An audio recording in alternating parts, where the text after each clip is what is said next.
ஓம் சாந்தி. B.K. Surajbhai அவர்களின் தாரணை வகுப்பு நவம்பர் 21, 2024. நம் அனைவரது பிராமண வாழ்க்கை எத்தனை உயர்ந்தது! சுயம் பகவான் நமது பிறந்த நாளுக்கான பரிசை வழங்குகிறார். நாம் அவரது குழந்தைகளாகிவிட்டோம். அவர் நமக்கு புது பிறவி கொடுத்து பிறந்த நாளின் பரிசை வழங்குகிறார். முதல் பரிசாக, குழந்தாய், மாஸ்டர் சர்வசக்திவானாகுக என்ற பரிசை கொடுத்திருக்கிறார். இரண்டாவதாக, முழுமையாக தூய்மையாவாய் என்ற பரிசை வழங்கியிருக்கிறார். பின்னர் தெய்வீகமான சக்தி வாய்ந்த புத்தி மற்றும் தெய்வீகமான பார்வையின் பரிசை வழங்கியிருக்கிறார். நமக்கு அத்தனை உயர்ந்த ஞானம் கிடைத்திருக்கிறது. 3 உலகங்களையும் 3 காலங்களையும் இங்கிருந்தபடியே நம்மால் பார்க்க முடியும். இதுவே நமது தெய்வீக புத்தியாகும். சக்தி வாய்ந்த புத்தி என்றால் நாம் அதில் என்ன நிரப்ப விரும்புகிறோமோ அதனை நிரப்பிக்கொள்ள முடியும். மேலும் ஞானத்தின் 3வது கண்ணும் நமக்கு கிடைத்திருக்கிறது.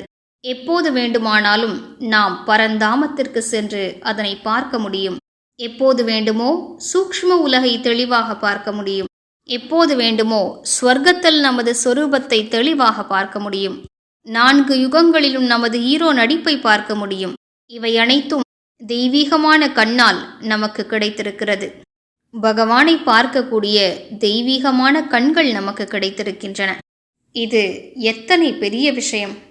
எந்த ஆத்மாவை பார்க்கவே முடியாதோ அதனை புத்தியில் காட்சிப்படுத்தி பார்ப்பதற்கான ஞான கண் நமக்கு கிடைத்திருக்கிறது.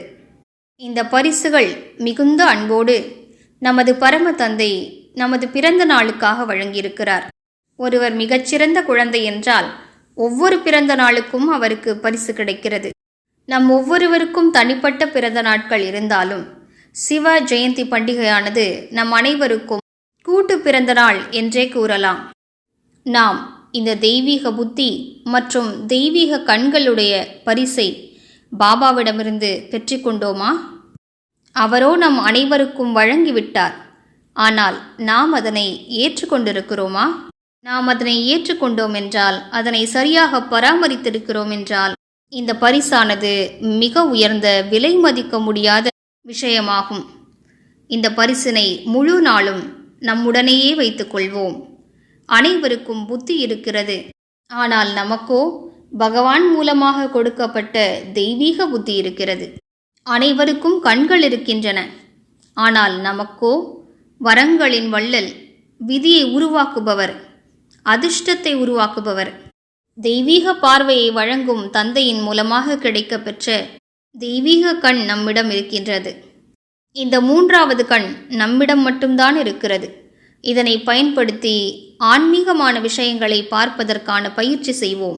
இவ்வுலக விஷயங்களை பார்க்கும்போது இந்த பௌதீக கண்களில் தென்படும் அனைத்துமே அழியக்கூடியவை என்ற புரிதலோடு பார்ப்போம். இவை எதுவுமே இருக்கப் போவதில்லை.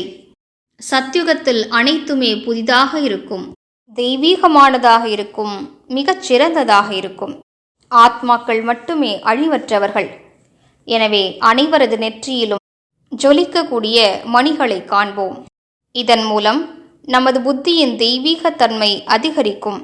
உடலை பார்ப்பதால் புத்தி மழுங்கி போகிறது. ஆத்மாவை பார்ப்பதால் புத்தி, சிந்தனைகள், கர்மேந்திரியங்கள் அனைத்தும் சுத்தமாகின்றன.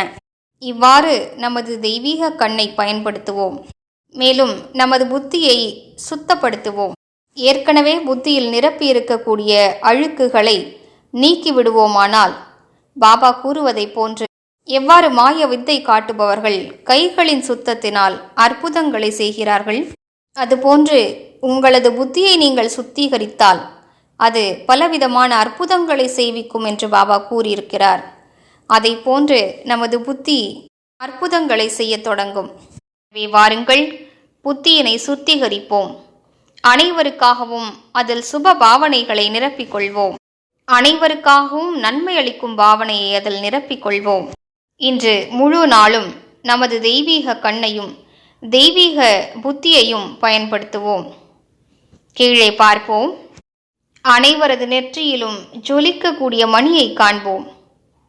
மேலே பார்ப்போம். ஞான சூரியன் பிரகாசித்துக் கொண்டிருக்கிறார். மீண்டும் மீண்டும் இந்த பயிற்சியினை செய்வோம். மேலும் நமது புத்தியின் பிரகாசத்தை அதிகரிப்போம். ஓம் சாந்தி.